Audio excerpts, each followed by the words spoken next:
I'm back with the Archduke trio, and I've decided, after musing about it yesterday, that I have to go back to keeping a practice journal because I want to maintain some consistency, and when I practice things, make sure the reinforcement is positive and find out if I'm repeating myself. In other words, if I'm falling into traps.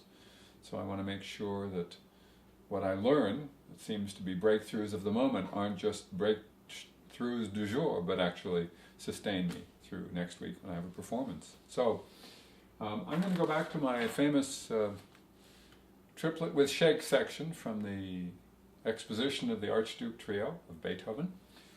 I should point out as a confession that I woke in the middle of the night and I started thinking about this passage. That would be a bad sign, except for the fact that I think I thought up the right notes and I thought up the right fingering, so that's a good thing.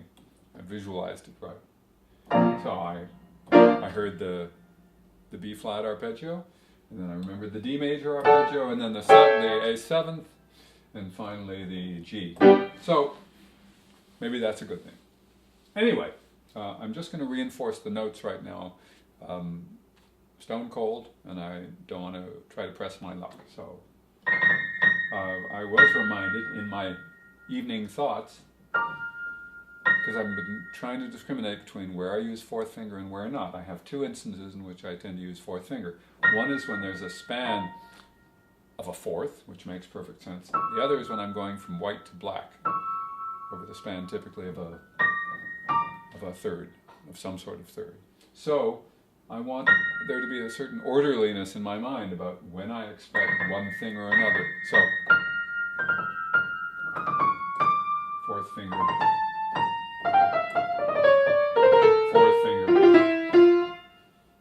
Here's D major, and yesterday I remember making sure that I would get to the thumb here, and so my body actually responded to that rather well. The other thing I thought about, lying awake, was the nature of these auxiliary notes. Are they diatonic, which is to say, are they in the key, or are they chromatic? This one is definitely diatonic. So at least in the D major one, it's certainly diatonic. In the B flat one,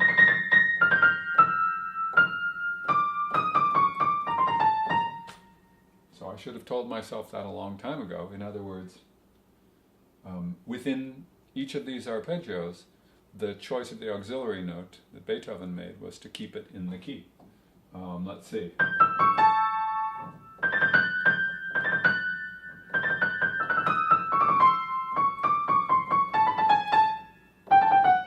Okay, and finally, no,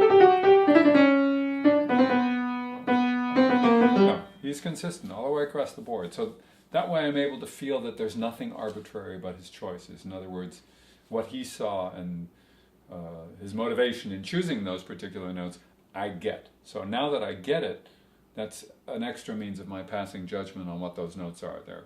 So I shouldn't be making any arbitrary choices or wondering if I'll remember or forget. If I know the notes of B flat major, for example, then each one of those upper notes will belong in B flat major. A good feeling.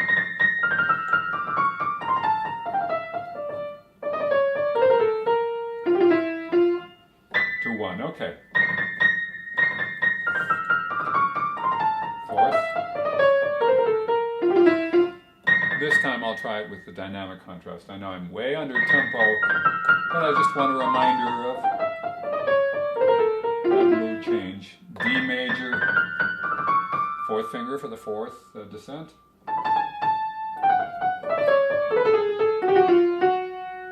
Nice. Incidentally, these lower neighboring tones at the bottom, that's where you might get a chromaticism, because most classical composers tend to want a chromatic lower neighboring tone to guide you to go back up. If you have that sort of thing, even if it were diatonic, it would tend to want to lead further down. So I'm with Beethoven in that regard. I get it, why he's chromatic there.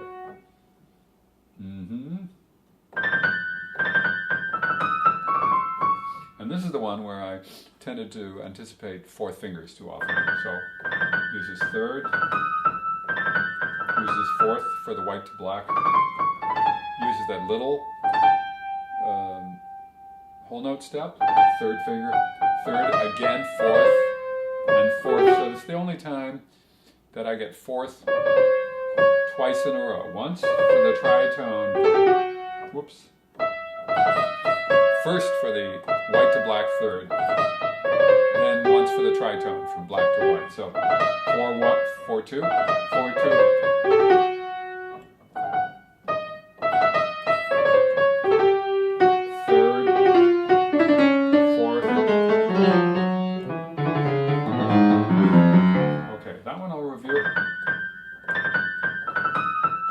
Fourth for this.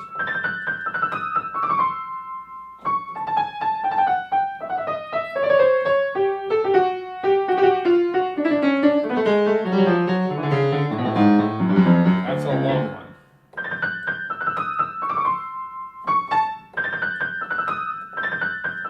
Fourth, three twice in a row. Fourth, three twice in a row. Excuse me. 3 times in a row. 3, 3, 3. 4 twice in a row. Okay, so 3, 4 in isolation now. 3, 3, 3. To 4. To 4 twice. 3.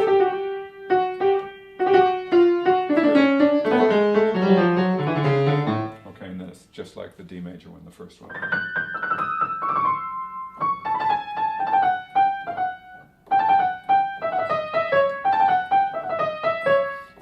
How stubbornly I get stuck in things when I just rush my decision a little bit.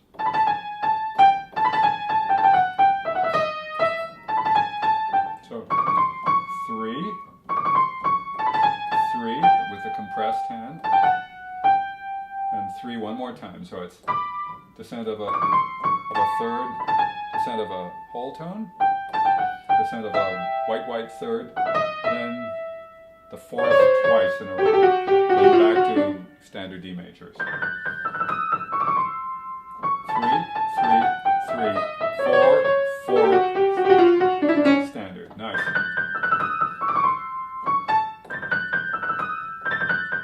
Fourth. 3 twice in a row. Nice.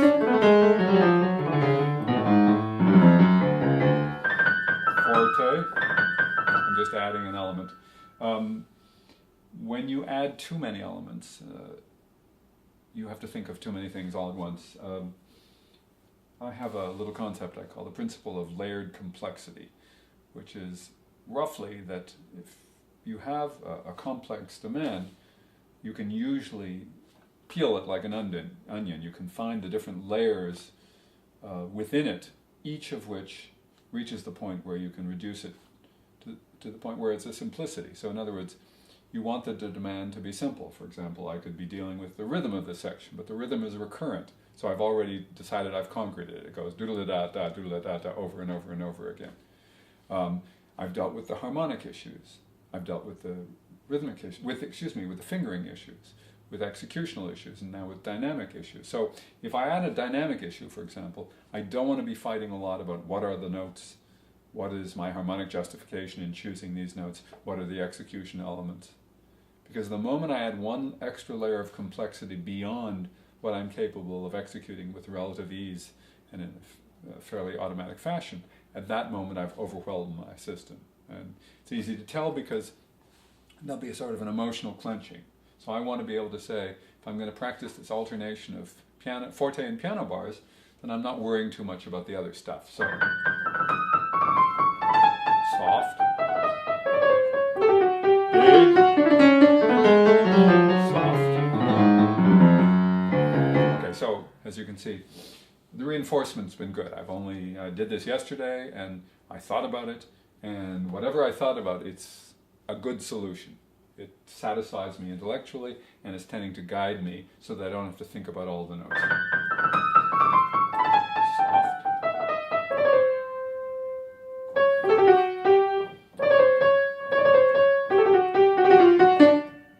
Okay. Stop my...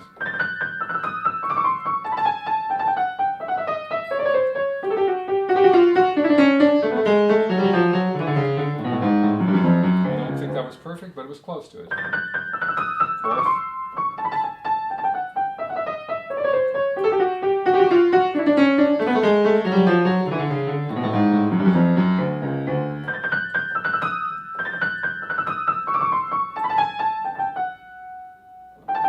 That's why I need, oops.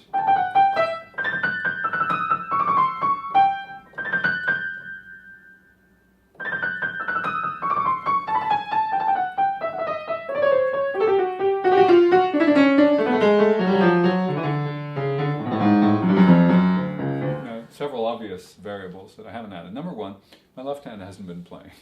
Number two, I certainly haven't gone for tempo. At this point, I'm a lot more reticent about going for tempo before I feel really more at ease. And I have to say, I won't necessarily achieve tempo in both hands.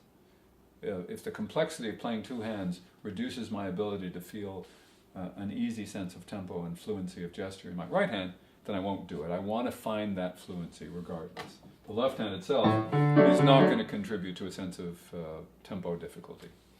So I'm not worried. I can combine it any way that my system decides I'm comfortable. Let's see, wrong chord. So I have this A7th chord. These notes are not going to be terribly distracting, with the possible exception of that motion to the D. So.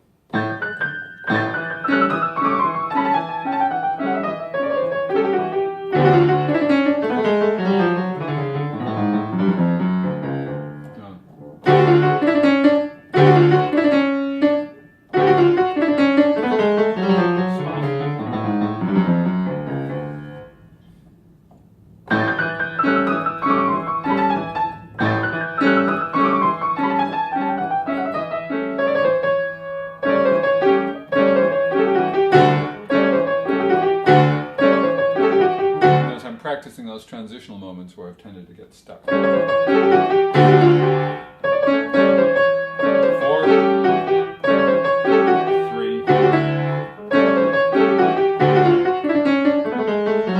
soft.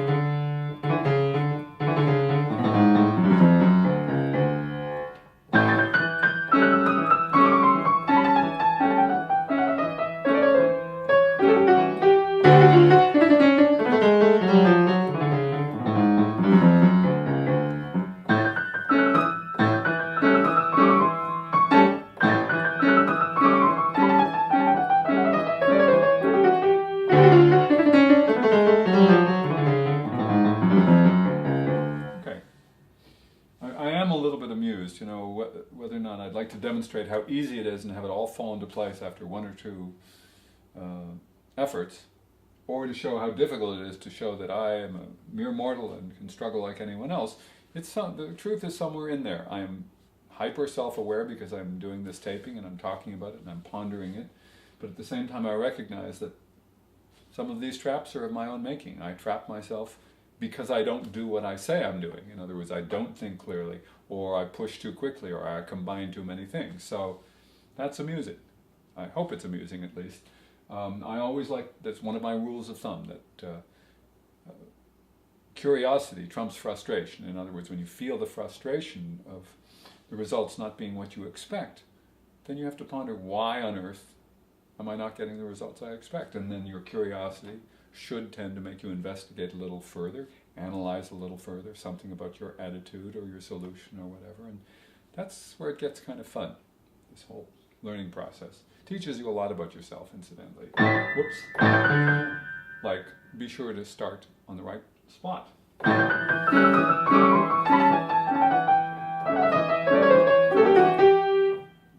got an extra fourth in there that I didn't need.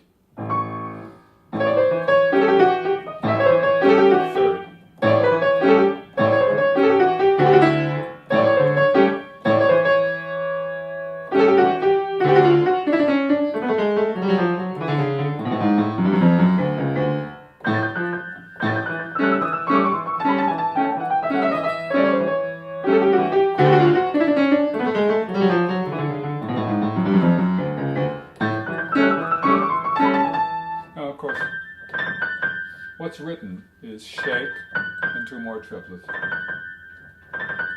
there's a point at which that smushes together. You know? In other words, do I want the absolute clarity of 1, 2, 3, 1, 2, 3, 1, 2, 1, da da da 2, 1, 2, 3, 1, 2, 3, 1, 2, 3, 1, 2, 3, 1. That's ideally what I want.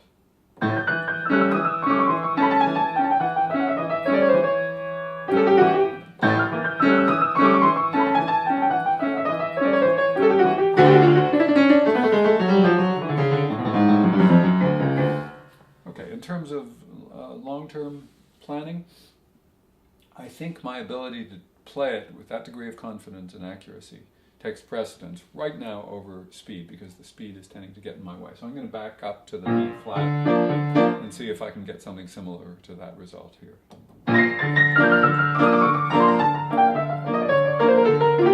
Yep. D. Okay, D1 is an A bass and another A bass. Okay, so that's my bass line.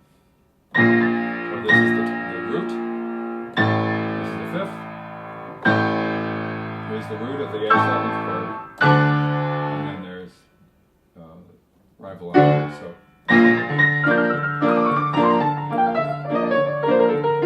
D, bass. Let me double check. Yep, diatonic.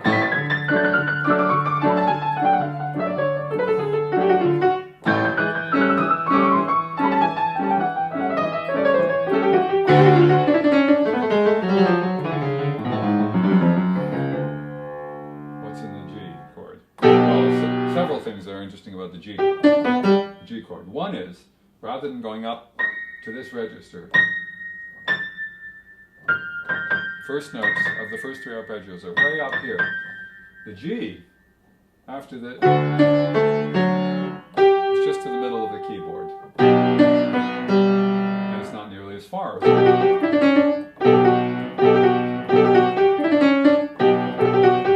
and like the D major, this simple triadic arpeggio, there's a fourth for the fall of the fourth and not for anything else.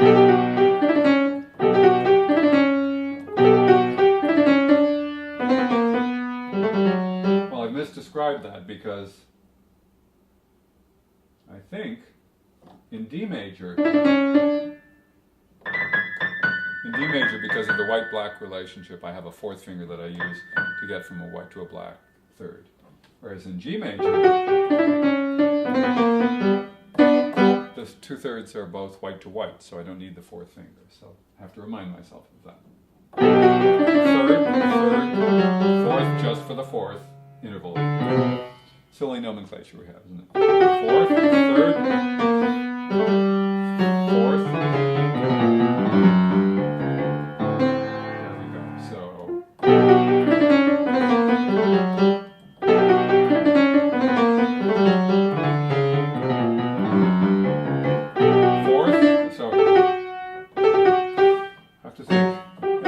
The only black note in G major. That's where I deal with 3 going to 4. There's another black note here that's a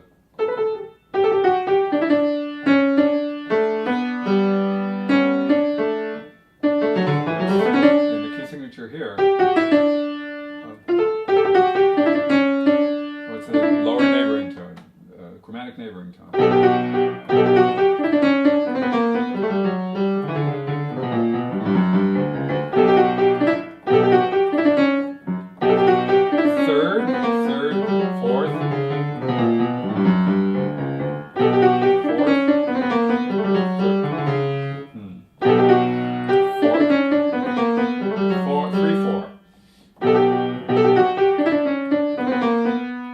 Coming up.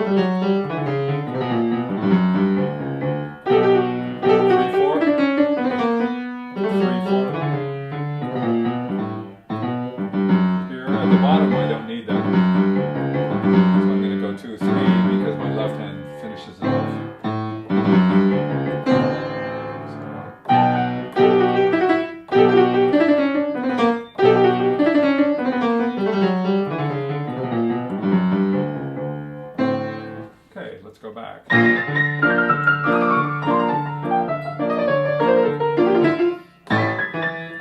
major, A, 7th, oops, tritone,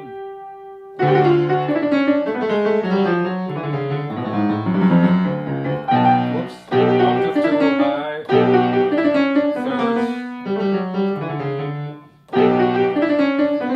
say my 4th, for once an octave, here, and not at the bottom. Okay.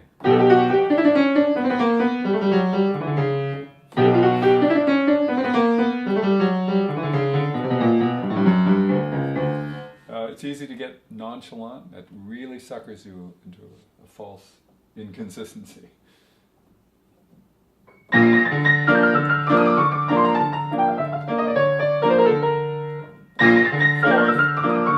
Fourth.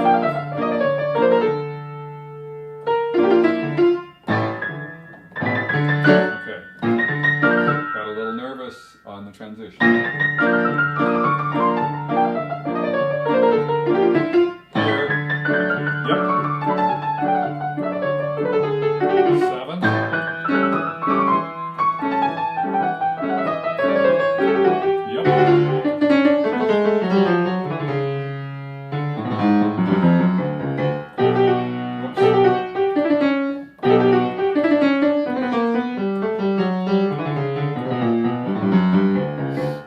Certain inconsistencies. On the other hand, most of the time I was able to take a mental breath in the places where I felt ill at ease. At the end, the G major in particular which is quite simple, it's short and simple, but I've spent the least amount of time on it. I actually committed to wrong fingerings and thoughts that were inconsistent or actually fuzzy. So in other words, rather than guiding myself with a very clear sense of what I was trying to achieve, I just told myself, play. And of course that's great if the automatic gesture has been really well learned, but it's terrible if it hasn't been completely well learned. The most dangerous spots are when you think you know something, but you don't. When you don't know something, that's much safer, because since you don't know it, then you'll do everything in your power, including being very careful to get it right. Whereas when you almost think you know it, I have these rules of thumb that I am very fond of, one being hope is a 4-letter word, which implies that you don't want to hope that things will work, you want to know that they're going to work, because your work has gotten you to the point where you trust what you're doing. And the other one is almost is a 6-letter, 4-letter word, because when you tell yourself you almost have it, that's the most dangerous place to be in your behavior and your expectation, because then you tend to hope for the luck.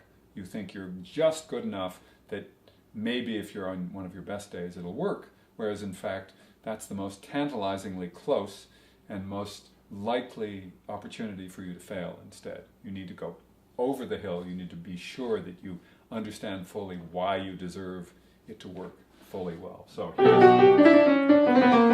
major. I need the 4th in the right places. So let me go from the 7th chord.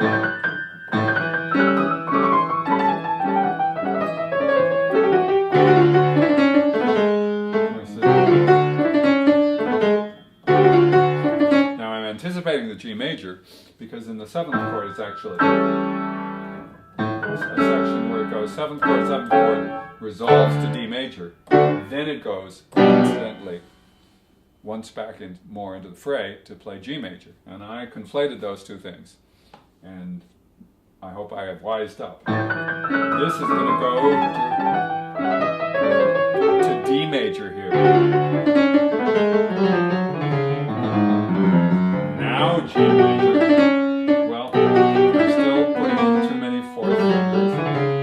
4th to 3 to 3, 4th. One reason that's so significant is that in the D major one with the extra black note, I use an extra group with a 4th finger, whereas in the G major one, I don't. So if I tell myself I'm in the wrong key or expecting the wrong topography, I'm going to come up with the wrong solution.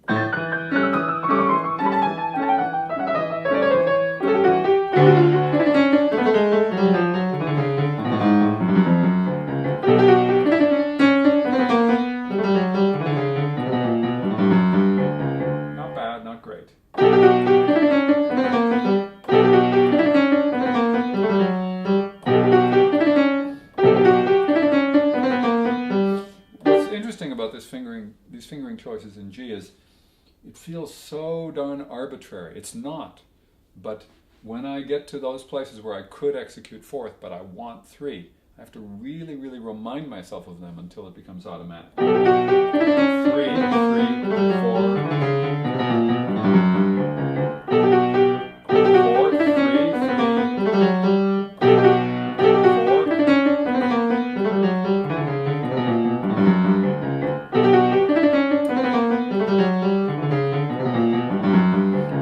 Out that one of the issues about tempo is not can I make my fingers or my arms move quickly enough to play in tempo, but whether or not I'm crowding too much thought into all these notes. If I'm thinking too much, I won't be able to think quickly enough.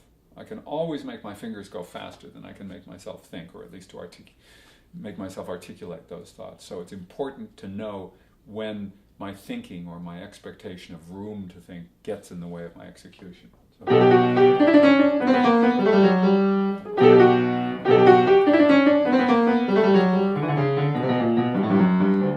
Yep. So back to the second.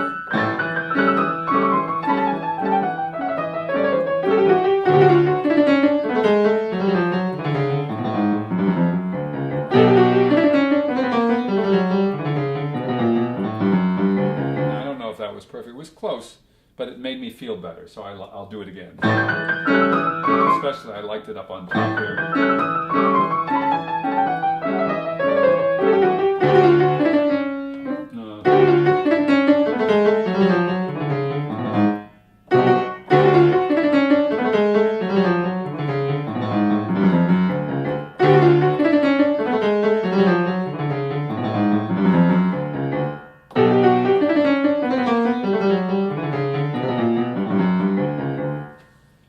Curious, because I've been looking at the keyboard almost exclusively now. What happens if I stare at the score? I just want to make sure, am I missing something? Could the score reinforce any kind of sense of confidence about where I'm going? Or am I doing exactly the right thing by saying, too much complexity up here, I'll look down here? It could be somewhere in between. I don't know. I just know that I want to know.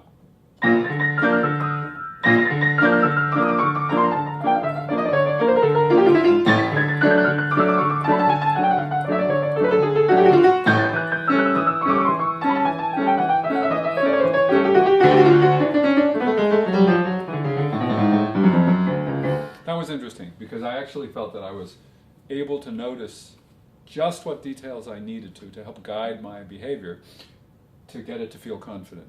I looked at the keyboard when I made the leaps. That may be the hybrid solution I end up with, but I'll have to experiment a little more.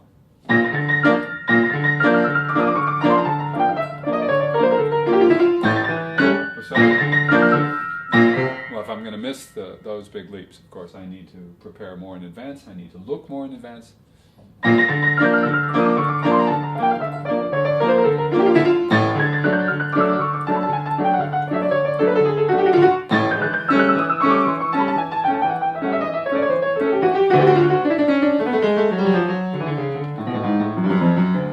Now, I am feeling, whoops. Got to look to the next page. So that's again the problem with pagination. It may mislead you about where the music goes.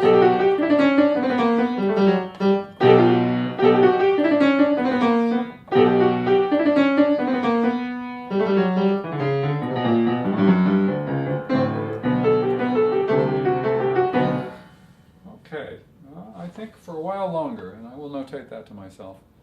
The looking, or at least the looking partially, is useful. So.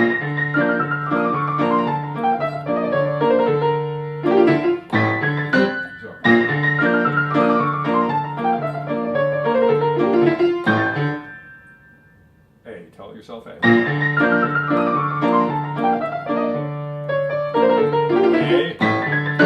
I said A. I looked for A. I missed A.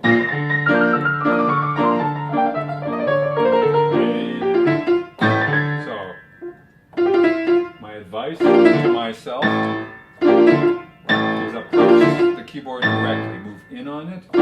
Have plenty of well-defined trajectory.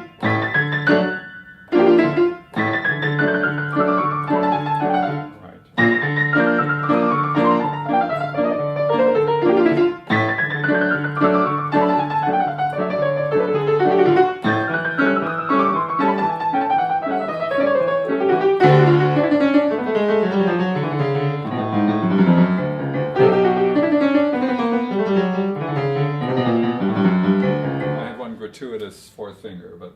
was not a big deal. Now in terms of lightness,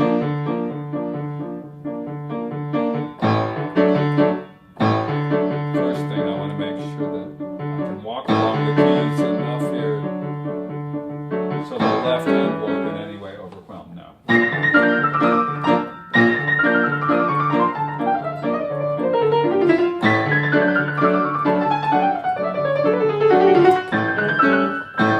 Get to the G, so I'll try the second one.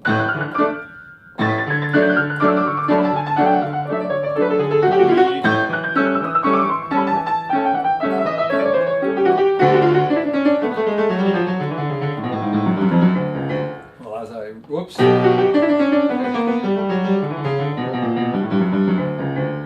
It's a little bit messy, but I think I will be running the risk of invoking the law of diminishing return if I go beyond. What I'm satisfied with here is fingerings are really sticking. I'm really starting to understand, not that I'm 100% good with them, that I'm still a little bit arbitrary in places where I can be arbitrary. I'd rather refine that. But I've also noted that tempo will not be an issue.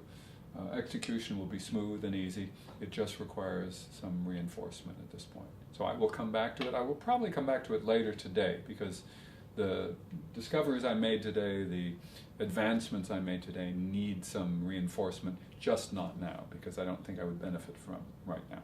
Okay.